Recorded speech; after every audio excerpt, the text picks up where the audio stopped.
education background is electronics and physics and math. Then I moved to Oman, where my family had some business. And then I moved to UAE, and then my career was initially in fashion.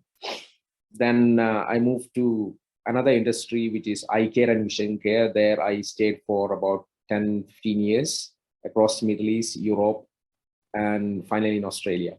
So that is my background prior to what I started ShopDoc. So Anil, the 15 minutes I have, I would like to share more about what I'm going to do rather than what my experience the past couple of years. I came back to Kerala after having spent about 17 years outside the country. And I had never worked in India anywhere before that. I never had any experience in Kerala or anywhere in India for that matter. So the journey has been rewarding, exciting, at the same time, extremely challenging. And there are multiple factors, multiple reasons why. And even when I started, it was just before the COVID, then the COVID struck, which in a way sort of accelerated the kind of business I'm in. At the same time, we also had to face so many challenges in different ways. So ShopDoc, what we do basically is we are building smart primary clinics. We are building a platform where we enable the practitioners to set up a virtual smart clinics almost instantly. And we also enable them to practice at multiple such smart clinics simultaneously. So the problem it solves primarily is the inefficiencies in primary care delivery. So as we all know that the important phase, I mean, to strengthen our healthcare system, a country needs to have a strong primary care network. So that is where people approach first if they get sick. So we don't have that robust primary care referral system. We all tend to go straight away to multi-specialty hospitals. And we don't have that family medicine primary care referral system in place. The problem with that is, instead of spending 300 rupees for a normal problem, so people end up spending 3,000, 5,000. So the cost of healthcare is tremendously, exponentially increasing just because we are having too many numbers of multi-specialty hospitals, and people rely on these multi-specialty hospitals, which they could have solved at primary center, even virtual first consultation. So the way we solve this problem is we offer virtual first, preventive focused, and value-based primary care. And how we distribute this, inspired by the famous Kerala model. See, we all know that Kerala is so famous for how we implemented the decentralization and economic decentralization, the political decentralization in Grama Panchayat level. So our plan is, we've been working on to roll out one smart primary clinic in each panchayat. There are 940 panchayats across Kerala, and about, I think, 78 municipal towns.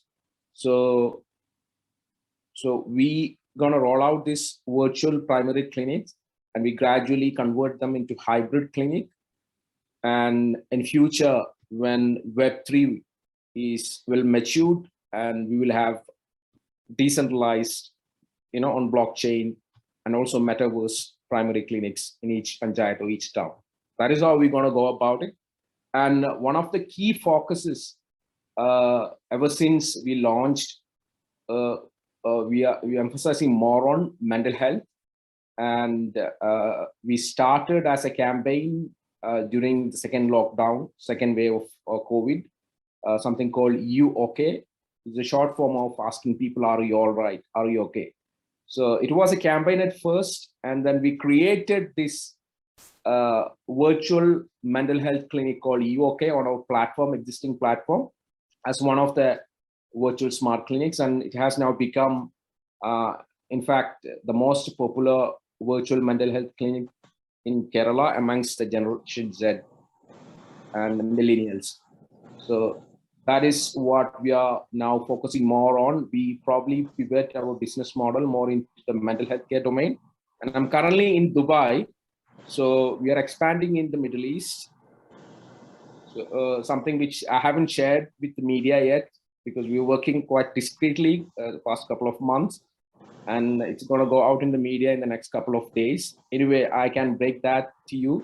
I can share some info, have a small slides presentation. Can I share my screen, Anil? Yes, please.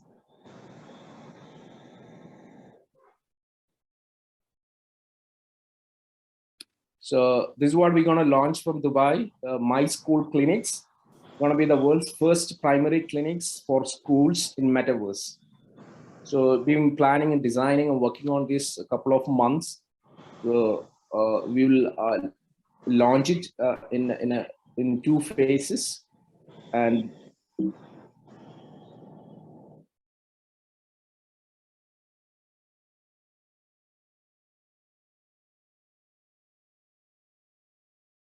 so I'll just run through this presentation. Yep. So basically, the importance of primary care in school. So as WHA says, an effective school health program can be one of those cost-effective investments a nation can make to improve the public health. So I'm a big fan of public health, even though my business is private. I believe in more of public health system. We need to have a strong public health system. Otherwise, as we see what is happening is a lot of exploitation, and the cost of healthcare is shooting up. The quality of healthcare delivery is also going down, and the competitiveness of the healthcare. I mean, how much you spend versus the number of days it takes or to cure a particular disease. And we don't practice preventive healthcare. So in our places, it's more of curative. So we need to make that major shift in terms of how we approach healthcare. So this particular program is intended to deliver that message to the youngsters that it is really important to have an awareness about preventive health. So that is why we are going first to the schools. So and now, in order to attract this young population, to reach out to this young crowd and make them more familiar with the whole message, we want to convey the message in the right format, because the kids in the school nowadays are more familiar with the gamified platform. They spend more time playing games and stuff like that in Minecraft. So we designed this preventive healthcare primary clinic in each school. Initially, we're going to roll out to 200 schools, 100 schools in the UAE, or 100 schools in India. So we'll handpick the schools based on whatever infrastructure they already have in place, and how responsive, how cooperative, how progressive the school management in terms of adapting the new technologies and implementing all this stuff. So that is why we're choosing metaverse to deliver our primary care, preventive care awareness to the schools. So the objectives for this particular project is to promote healthy lifestyle and happiness amongst the school pupils through the latest healthcare innovation technology, and educate them about the mental health, accelerate the rate of preventive health awareness, and to guide the children to practice preventive healthcare and future challenges.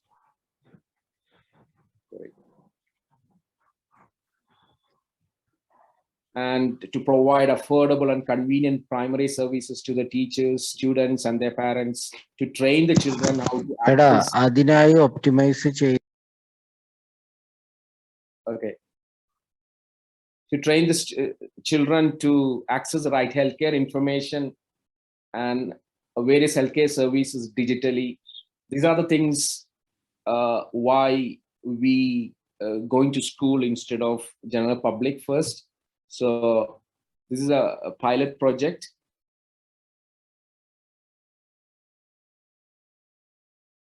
So the 100 schools we are piloting in India as well as in the UAE respectively. So each school will have a health ambassador from the teacher staff and 2 health advocates from the students, and together with them and multiple other stakeholders. And also there are 2 teams, one in the UAE, one in India.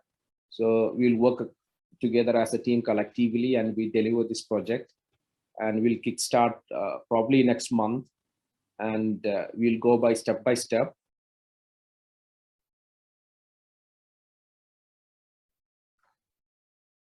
That's great.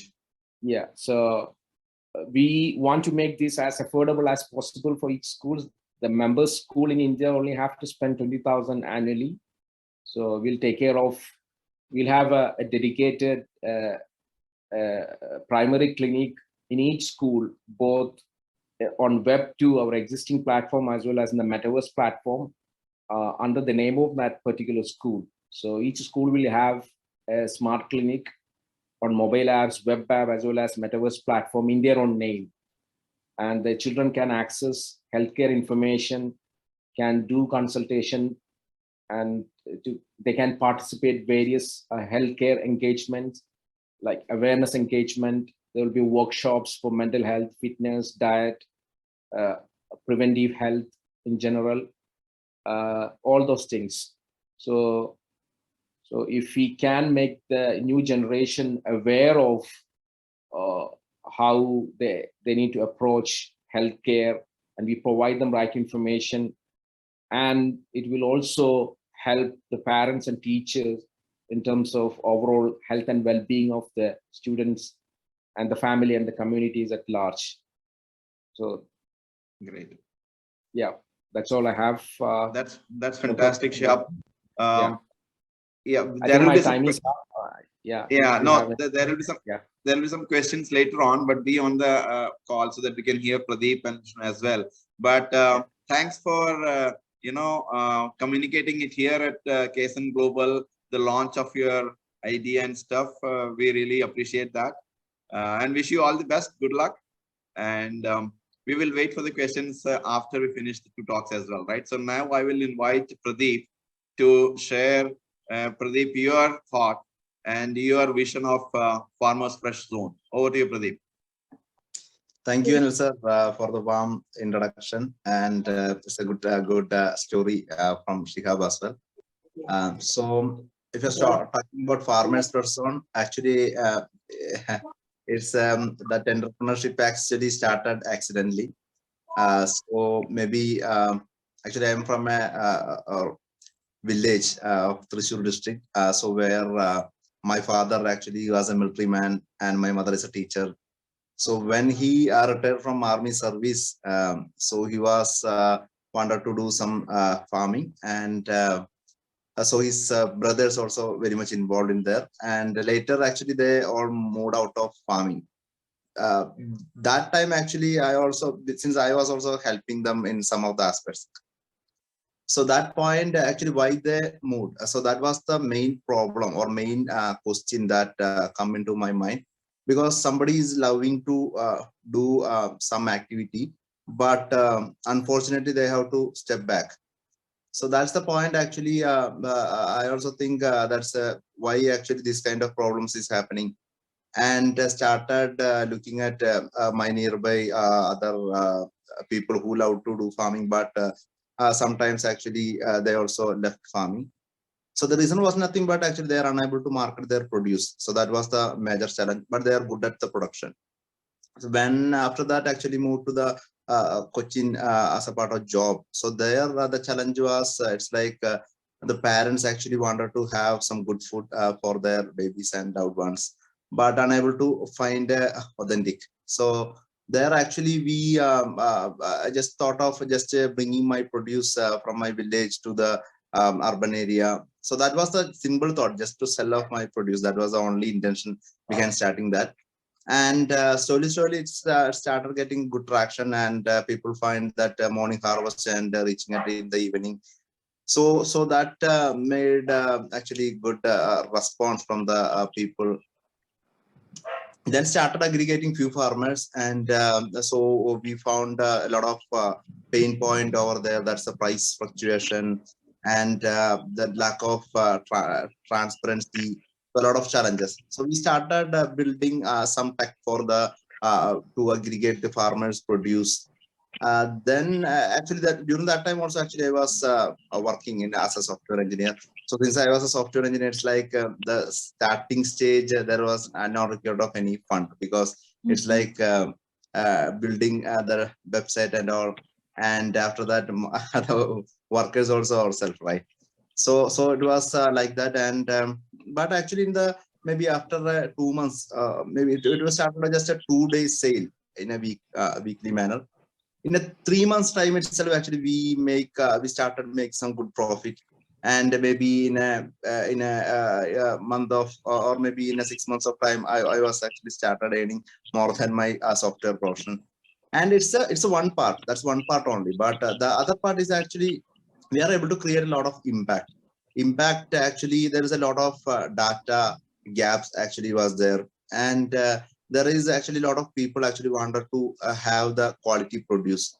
Okay, so this so then actually so that means actually after starting around maybe 1.5-2 years, then only I found actually where I am right now is a huge market, where actually there is a lot of problems to be solved. And it's and also I identified that it's not an easy one, because that's then in the business actually retail is the toughest one, and in that actually fruits and vegetables is the most toughest one. So by knowingly itself, actually we took that risk, and we started focusing on this particular category, because in India itself it's like more than 96 billion US dollar. That's the size of this market. So actually we started connecting with a lot of farmers and identifying their problem and informing them to produce as per our requirement. And that slowly started getting good response again and again, and a lot of customers actually added to the system. Then in 2017 or 18, actually we started one store. So then actually it's like after starting around 2 years only, I got a confidence that every day I can be able to supply the produce, because actually it's not easy to collect more than 30 or 40 vegetables, because it's need a lot of background effort, a lot of data. So after 2 years, actually we started that store, and it's a good one. It's actually started getting a good set of recurring customers, and so on. So it was going good. And then actually during that time, actually I was not aware about there's a investment communities there. So nothing. It's just a business. Just a business means that just a what's the passion to follow that. So nothing. No external disturbance or nothing was there. Then actually in 2018, actually we started some for investor, like as Anil sir mentioned, actually Naga spotted us, and in a Kannur an event, and then he started coming here, and a lot of discussion actually happened after that. And then actually that moved to an investment, and in 2019 actually we clocked investment. And then actually our movement was actually on the store based business model. And when the COVID hit, actually it's like our 90% actually coming through the store sale. So it's completely it's a white space. So we quickly completely pivot to from a omni channel to an online space, and there also actually we are able to grow at 3x in that same year, and consecutively in the last year we are able to grow 3x times. And so right now actually when we are looking at, actually it's like we are able to create a lot of what we can get insight. So it's like insight on how regarding the production, how to standardize the things, and how we can be able to scale a fresh produce supply chain. So a lot of learning and a lot of data-based insights. And now actually we are operating majorly in Kerala. So primarily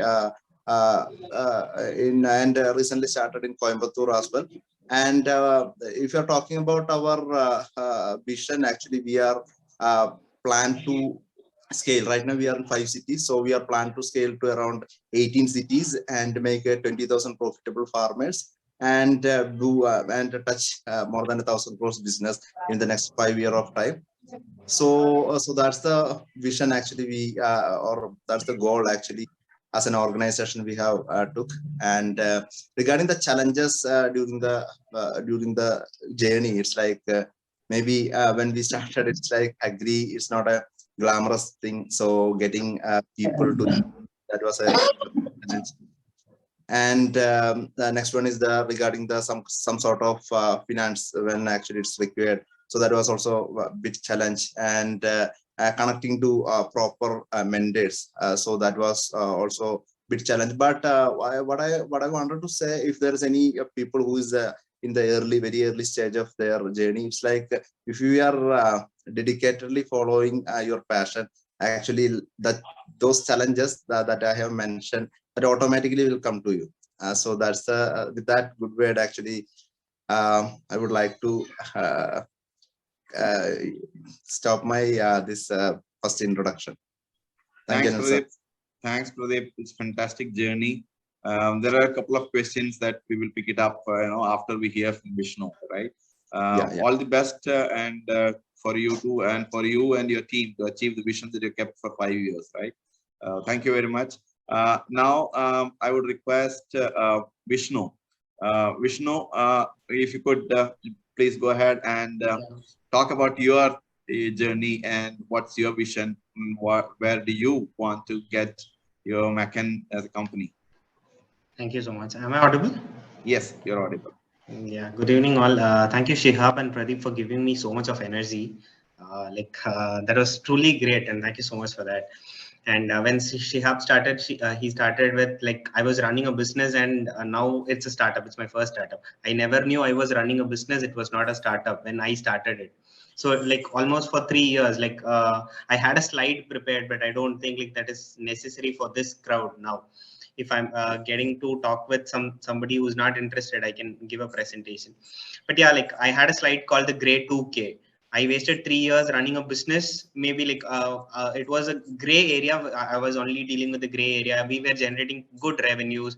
All 3 years was not able to scale up. Was not able to do anything when COVID was hit. So that is when we started working on a different product. And like as Anil sir said, like it's pronounced Mahan. C is silent. It's pronounced Mahan. Mahan is a German word to make things happen. It's making ideas happen. So that is our tagline. We started with building digital manufacturing platform for healthcare. That was our primary objective. And rightly mentioned, I was a biomedical engineer. I used to work for nuclear healthcare, sister concern of Thyrocare Technologies, and one of Thyrocare Technology senior professionals are investing in our company soon. So that is one thing which I also wanted to maybe like announce to KSN members. So that is also in pipeline. We are in discussion with them as well. So primarily XR Studio or Mahan. Mahan is a digital manufacturing platform or an extended reality based platform which provides training solutions using extended reality, that is virtual reality. We provide virtual reality training solutions to companies, primarily healthcare. So we have maybe like a few of the country's largest companies as our clients working on. So if I can just give share my screen. Is my screen visible?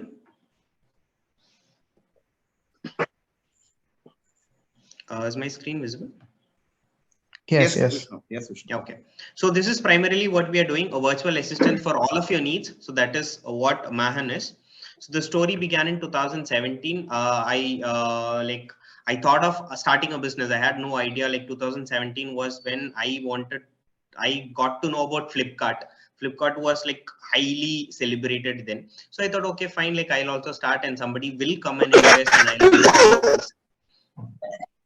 Yeah. So that was the primary objective of starting a business. Like I had nothing in mind.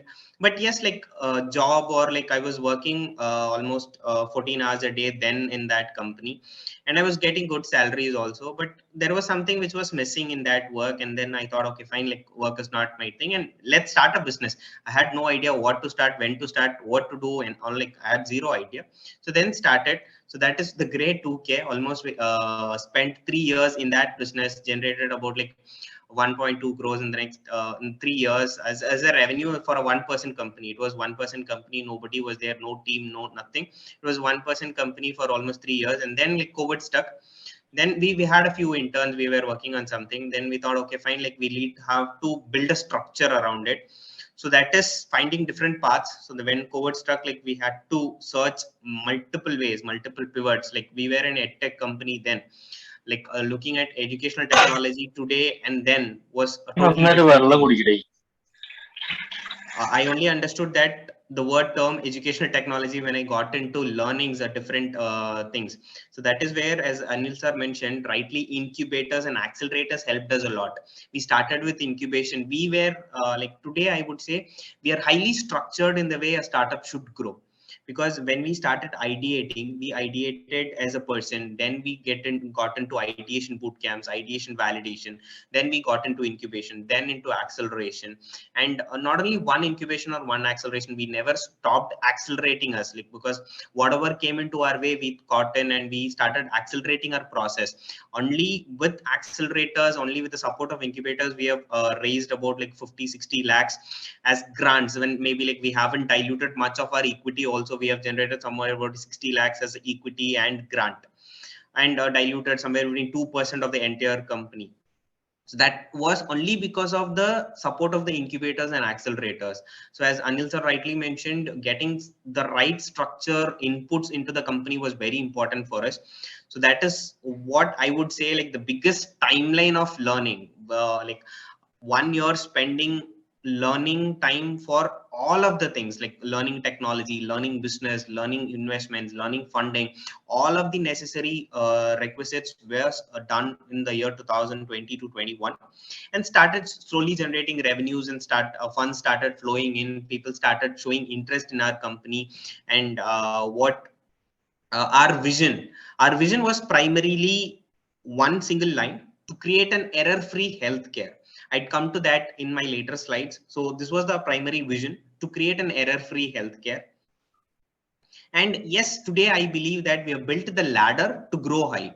So I wouldn't say like we have grown heights, we have grown in heights, we have done something. We have built the ladder. We at least know like what is the next step and what are our plans for the next 10 or 15 years. So that is how XR Studio started, an immersive training simulation platform using extended reality. Till date, we have built more than 1,100 training assets using virtual reality for training medical equipments alone.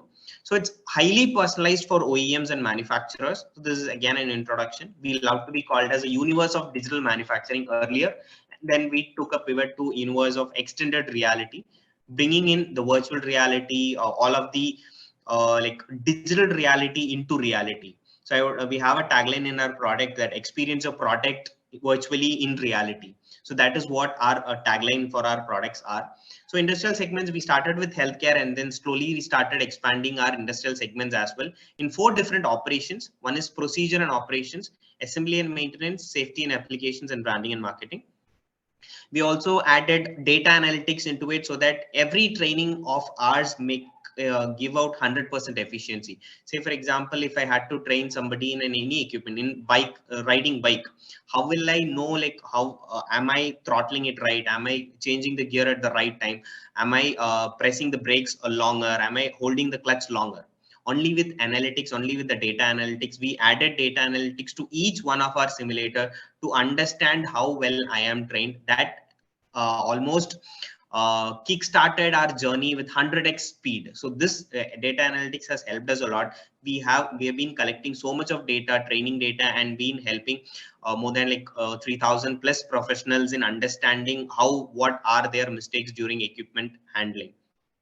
So this is a short gist. We have onboarded 20 plus clients, 3,500 plus trainings completed, 8 remote training centers in 4 different states. So these are a few glimpses of our trainings happening at various places.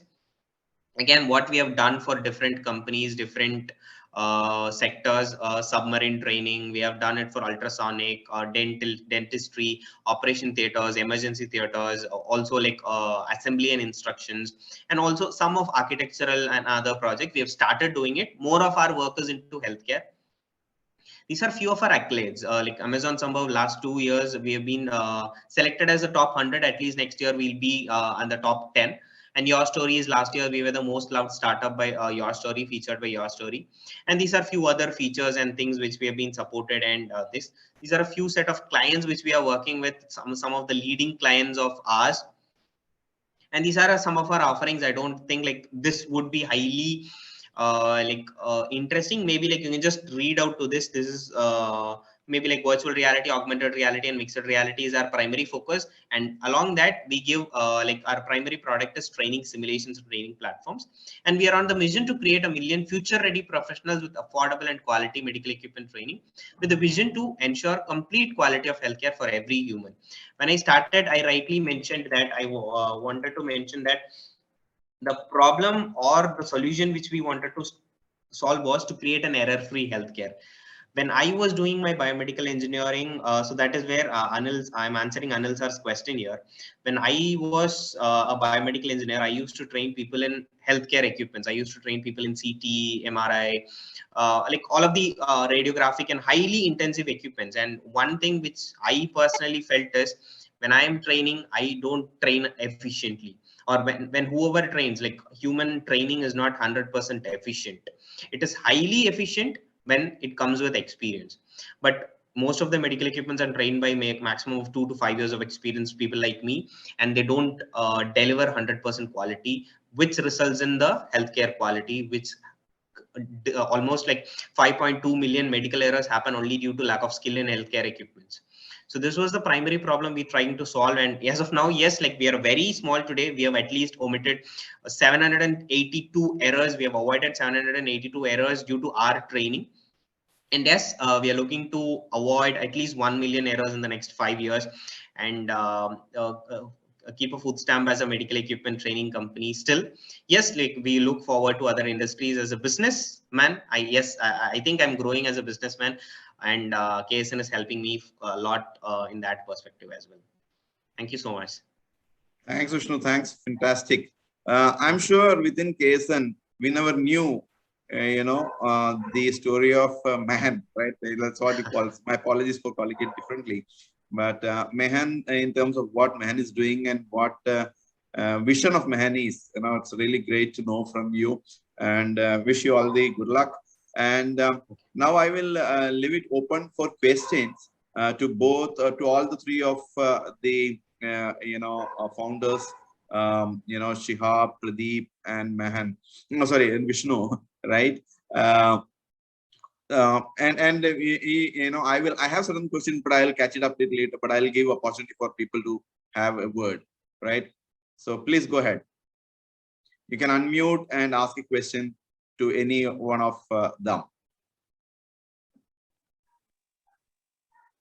Hi, I'm Machenn. Can I ask you, Mr. Shihab?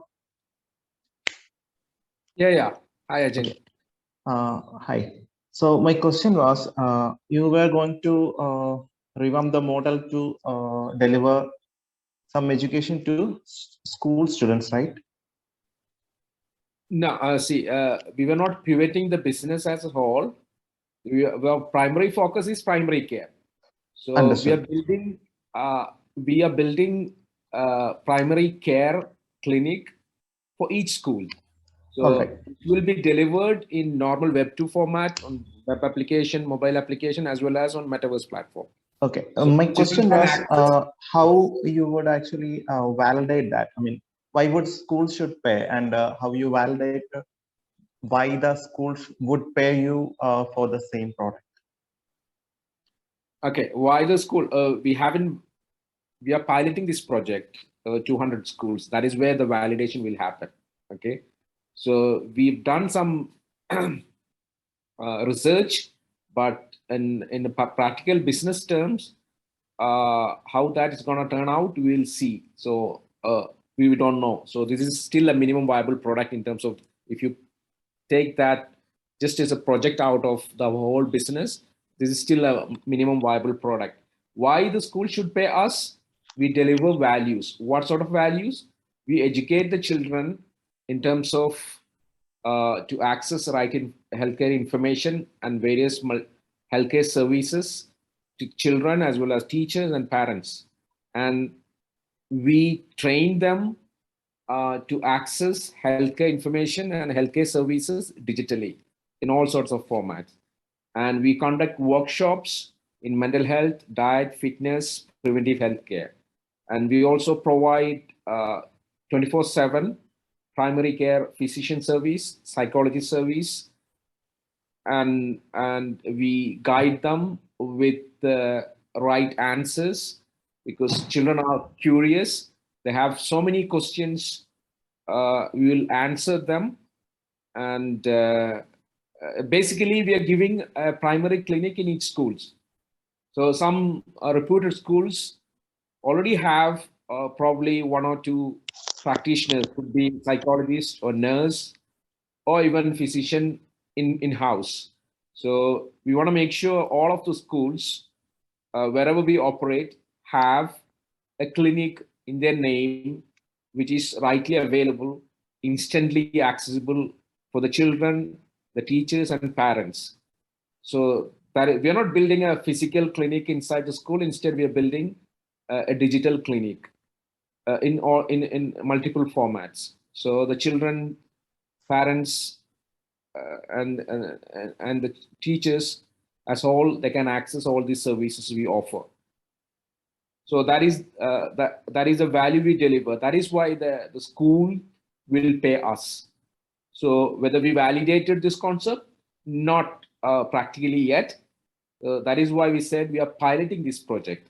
So our core purpose of our business, I mean, our vision is to become the largest platform for smart primary clinics. So we will have primary clinics for each panchayat or each small town. We'll also have primary clinics for schools. Okay, so our focus, our segment is primary care. So how we go to market in different channels. So these are the different distribution channels, how we deliver our services across the communities. So within the primary care, we'll focus, I mean, we can segment like primary care in terms of mental health, primary care in terms of fitness, diet, all sort of things. Yeah, it's clear. Thank you, Shihab. Yeah. I have another question for Mr. Pradeep. Mr. Pradeep, I was just wondering, I had heard that in e-commerce businesses, the size of the product should be small in order for it to become profitable. For example, grocers had to, I heard, I'm not sure, I'm not validated that, I heard that grocers had to shut down their operations because of their product size, and because of the size and because of lesser value of that huge sized packages, the business was not that much profitable. So I was wondering how would Mr. Pradeep could tackle that, and how you are managing that. Yeah, that you in the online space that you mentioned, it's a right problem connected to the unit economics. So it's like in the Flipkart and Amazon that you can see a delivery boy should bring more than 70 SKUs, 70 orders delivered in a single day. But when it's come to hyperlocal, it's a big challenge. And you know that after the petrol and other scenario, this price also started increasing. So it's like Swiggy recently happened, their super daily in many tier 1 cities. So that, yes, that's actually that last mile deliveries, of course, yes, it's a challenge. So in our case, actually, how actually we are trying to overcome that is that actually by continuous effort on increasing the average transaction value. So that will justify our last mile delivery cost. And the second thing is that by working on the product mix, getting more margin and ensuring that our CM2 and CM1 is actually good to support the other costs. So that we continuously monitor these data points at every point of time.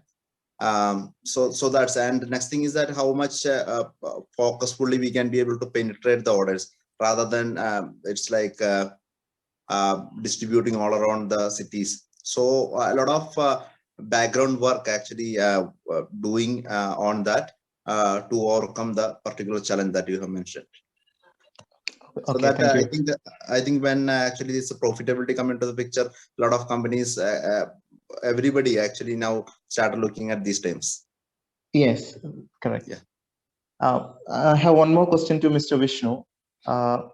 Vishnu, we have been advanced to help train people. I mean, would that be a challenge for you? I mean, practically we are not visibly seeing VR or augmented reality at at a practical level right now, at least for the moment. So you have been working on that area and it's not developed completely. So how are you going to tackle that? That's a fact. Like that's a true fact. Like we don't have today's customers. That is for sure. Like we understand that. Like even in our customer pipeline, our customer starts in India only after 2025. So that's a fact. Like because today AR and VR in reality is very much minimal in India at least. But we have certain segments where these are highly necessary. I'll give you one example. There is neonatal resuscitation training, which are highly mandatory and highly required. The basic BLS training, the basic life support training and all. This is very much important and are not reaching to the last level or to the last mile. So that is where this technology can handle it very much easily at a very affordable pricing. So that is our primary objective, to take this technology, make it commercially viable, because virtual reality, as you rightly mentioned, it is not yet highly practical because it's not commercially viable. So we are trying to making it commercially viable using multiple other stakeholders in play, and that is why our partnerships are with most of the major IT hubs, IT companies who does most of the work faster and easily. So we are partnered recently with AstraZeneca and Gaps Healthcare, who is into healthcare IT for almost like a lot of years. So that is the primary objective. And yes, like how do we tackle? So that is where we need the most of the grant fund and the fund which we source today are not into customer acquisition or not into planning, but only into the growth plan, like what we are going to do once the customer starts adapting to these technologies. So that is what our primary objective today is. And yes, like future is definitely getting into virtual reality. We soon will be meeting in virtual reality for sure, like when we ShopDoc spoke, or when anybody today, like when Pradeep spoke or when Shihab spoke, like they were emphasizing on technology, they were emphasizing on Web3 or anything else per se. So that is very much important, and that will definitely be a part of our life soon. Okay. Thank you, Vishnu. Yeah. Thanks, Ajin, for putting up the questions. Anyone else, please? Yes, Wali, go ahead. Yeah, hi. Thank you, all three of you. It was a great story, beautifully shared. All three inspiring in its own way. Well, my question is to Vishnu here. So, hi Vishnu, you told me about this. You have almost raised a grant of 60 lakh rupees within the first 3 years, right? So, could you please elaborate that point? Yeah, see, primarily like a grant started from like 1 lakh. Okay, the first grant which we received was 1 lakh, and recently like we're getting a grant of about like 25 lakhs. Okay, from multiple stakeholders. What primarily what I did is I enrolled in all of these aggregator platforms. There are a lot of aggregator platforms for this startup investments and startup grants, and we collaborated. We started like enrolling in all of their newsletters, and we started getting it, and I never missed even one application. Even today, after 3 years, even today, I don't miss to apply for one application. I keep applying, I keep pitching presentations, I keep giving presentations. And there is one thing which government has a limit over grant more than 10 lakhs, but government has different various grants provided for biotechnology. Say for example, BIRAC, Jan Care, all of this comes at like 1 crore, 5 crore grants. Okay, so we started with 1 lakh, and today like we are standing about like 60 to 70 lakhs as a grant. Okay, so primarily when you're talking about grant, it is for one thing, that is for community development. If you are building community development is just not developing a community, but how do you improve a community of people? How can you help people, or how can your product create value in people? When you have that as a core, everybody has that as a core. But when we project it to the investor, or when we project it to the grant committee, it should be different. When I present our company to the grant company, my primary objective would be to help people get a quality healthcare. But when for an investor, who is looking at profitability, who's looking at scalability, the thing which we say to him should be different, and our business should be differently projected in different ways. So that is what we did for getting out grant and getting out investments. I'll definitely be happy to share more insights. We can connect personally as well. If I could answer your question. Yeah, sure, Vishnu. So there's one query, like you cannot always depend on this grants always, because at certain point there will be like we have this financial obligation towards our company, and we have to solve that at that certain point itself. So we cannot always depend on the grant. So what would you do at that point? We had that time, I don't know, but we haven't faced a huge crisis, financial crisis yet. We have been doing good with customers, grant customers. So that is thing. But yeah, we do have plans. We always have plans. We are raising some investments also sooner. So I'm not announcing it now, but sooner we will also announce that we are also raising some investments. So primarily, how to manage this is very easy. You're an entrepreneur, you know it. Okay. Yeah. Your mouth or your dream or your vision is very important for your team. We are we are a very big team also. So managing that big team with grants is very, very much difficult. But yes, it's possible if you are an entrepreneur, if you have your mouth to convey your dreams.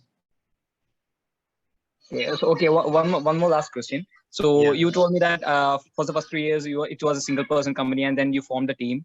So how exactly was that the team formation happened? Could you just?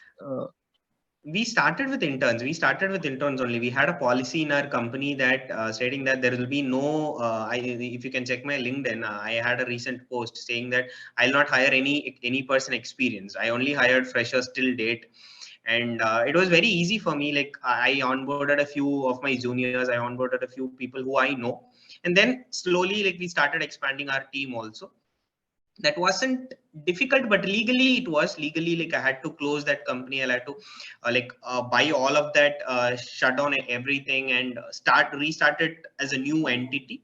That was a process, but everything else was smoother. And managing team, I don't know if I have understood it today, but yes, I'm learning it. Okay. Thank you. Thank you so much, Swali. Great, Swali. Thanks for that. Any other person would like to ask you a question to any of the three founder CEOs?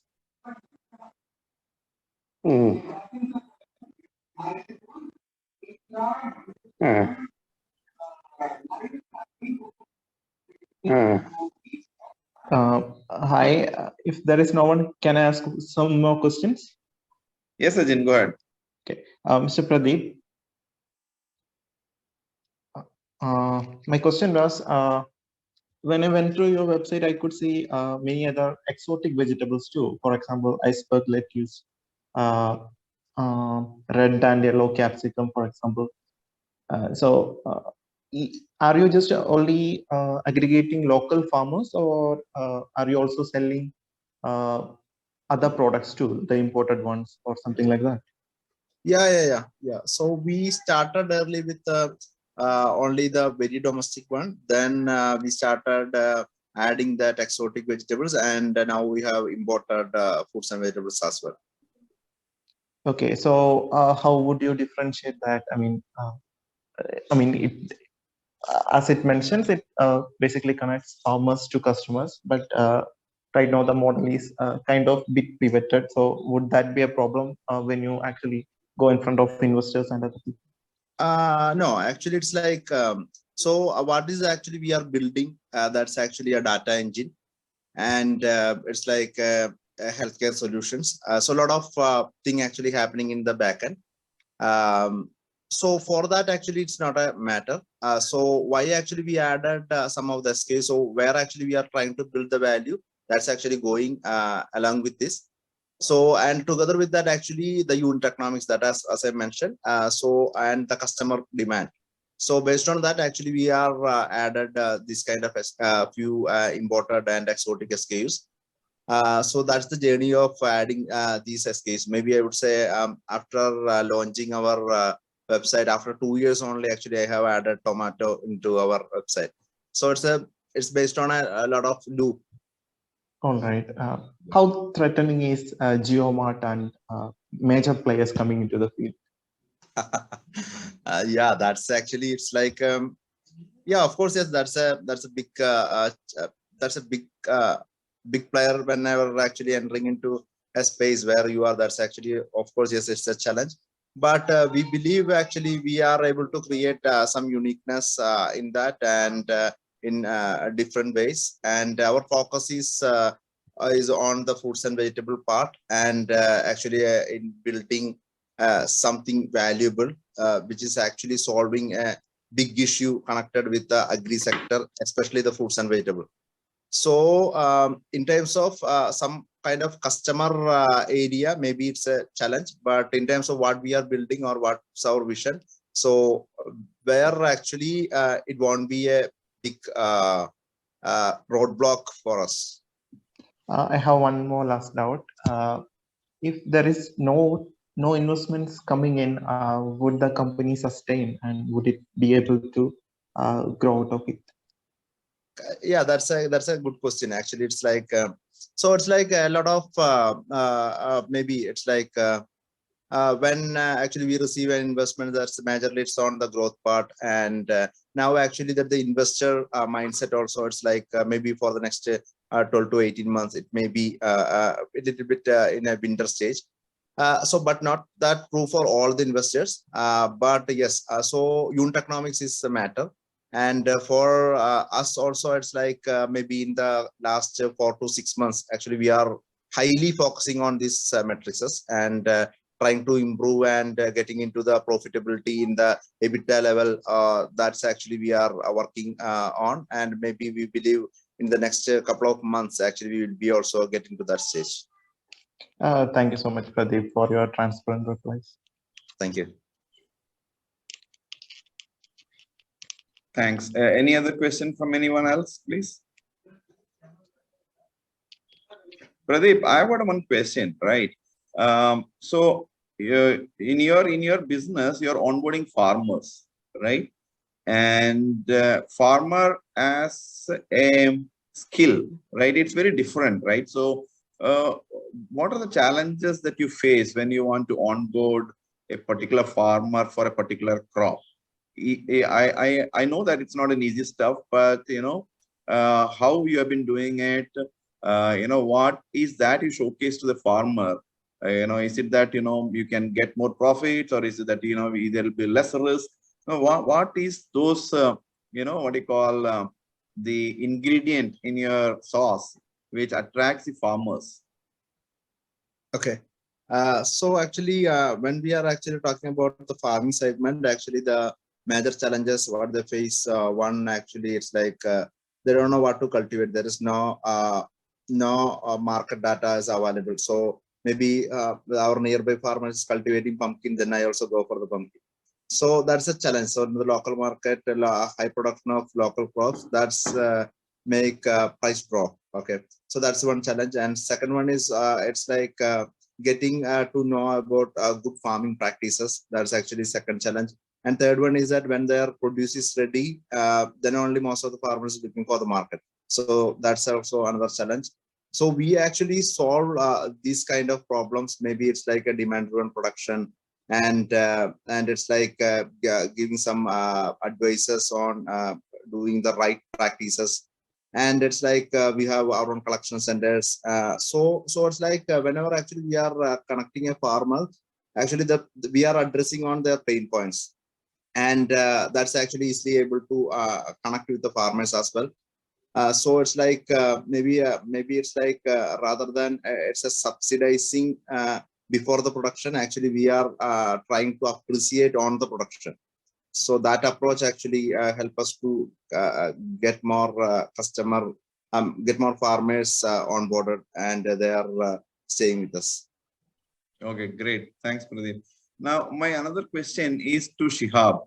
Right, Shihab is trying to, get into a larger space across all the panchayats, getting mental health, which is very critical, very important. And I feel that is probably, the need of the hour if you look at from a healthcare perspective.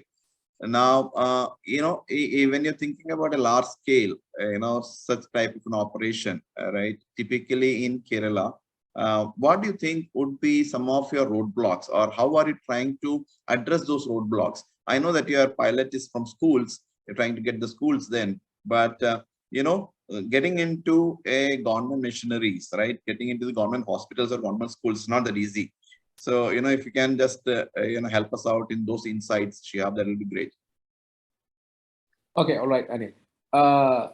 The school project is not for government schools. It's meant for private schools. We're not getting into government. We're not going to getting into business with government.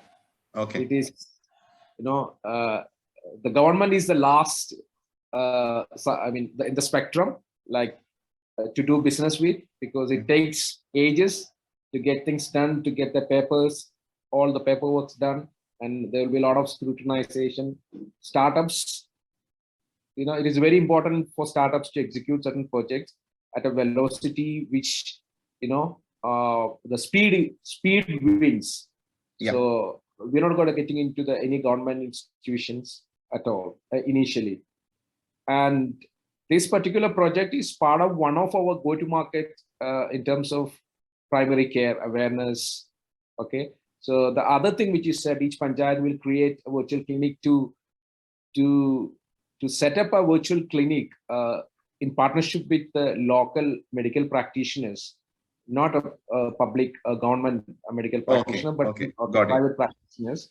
Okay. It is easy. So we already built that digital infrastructure. So it takes about 5 minutes to set up. Okay. So what is challenging is to run as a business unit, to find the right people in a franchise model, who the person belongs to that particular locality or vicinity. So that person can run this business and also an healthcare sort of advocate who knows an area about 20 kilometers in radius, who can take ownership of the people in terms of healthcare awareness and giving them right service.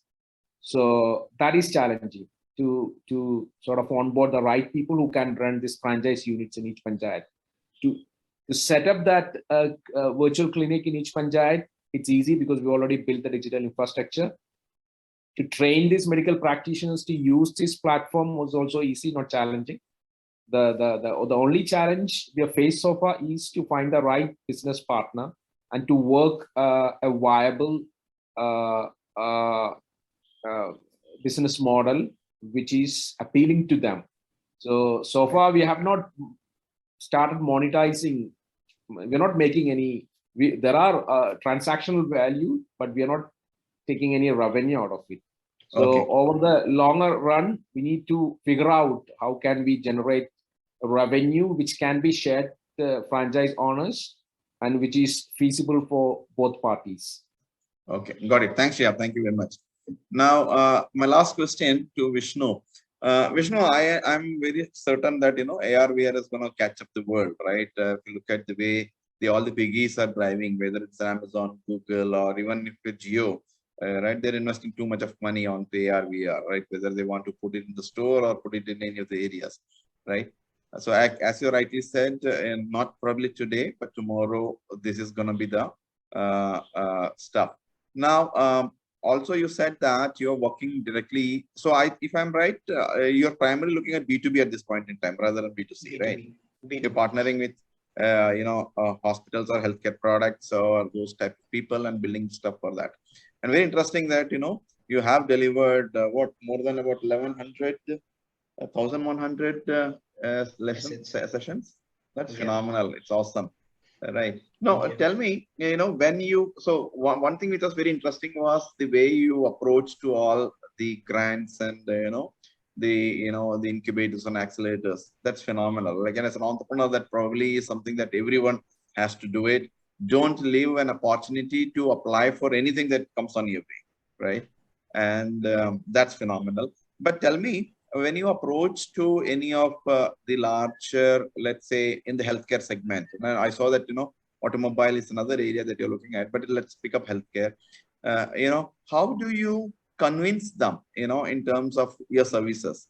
What would be, the key which, that they gets attracted to you, saying that, yeah, is it the gamut of offerings, or is it the quality, or is it the, support? What is that, that is, the magnetic effect that Machenn is creating for the particular healthcare institution? Got it. So, like this question, we had it when we say, for example, if I built a simulator and if I bring it to you, you'll ask, can you do this for me? You'll ask a different thing. So this we faced out with, like, we did a pilot survey with about like 4,500 manufacturing units in and around the world, and we got almost 1,250 different requirements. So that is where we understood that healthcare needs highly personalized products. So that is one thing which we always keep as our unique selling proposition, that we personalize content. So that is where this 1,100 templates are helping us. We have built almost like 40% of the entire healthcare template now. And anybody asks in healthcare, we can easily customize it according to their needs. So this is one thing. And in terms of affordability, we keep it very low today. We are not charging, say, for example, a minimum of an healthcare simulator costs somewhere between 6 crores to 12 crores. An equipment simulator costs somewhere between this, and our pricing is almost 10 times lesser than what they are charging.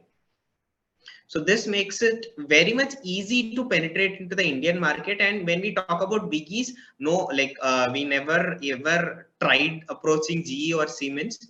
They are the largest healthcare players in India or around the world.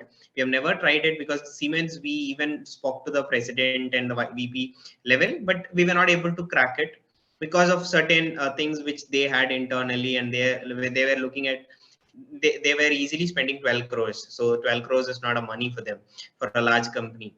So that is where we are targeting the mid-sized companies, or the high, maybe like an above average companies as per se. And customization is one thing which we always keep as our key to selling our products. That's phenomenal. Thanks very much. I think we are out of time now. Thank you. First of all, thanks all three of us for joining us, and I'll invite Jayan. Jayan, you are there, right?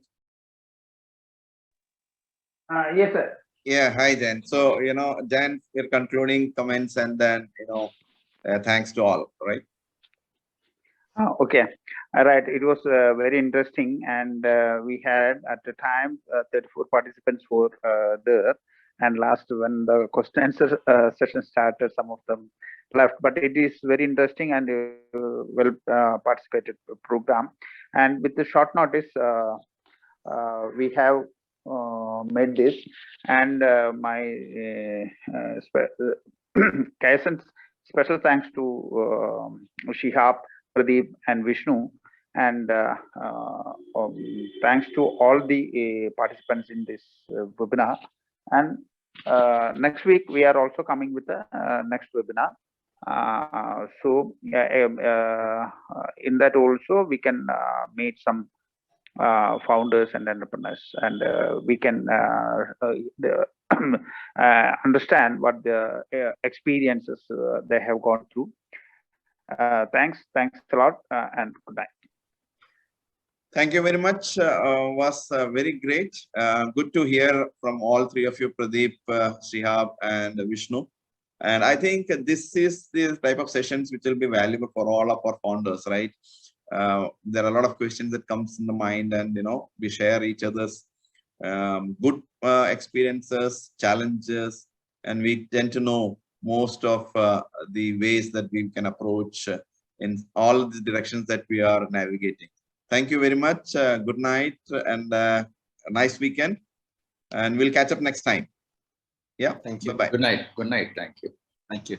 Good night. Good night.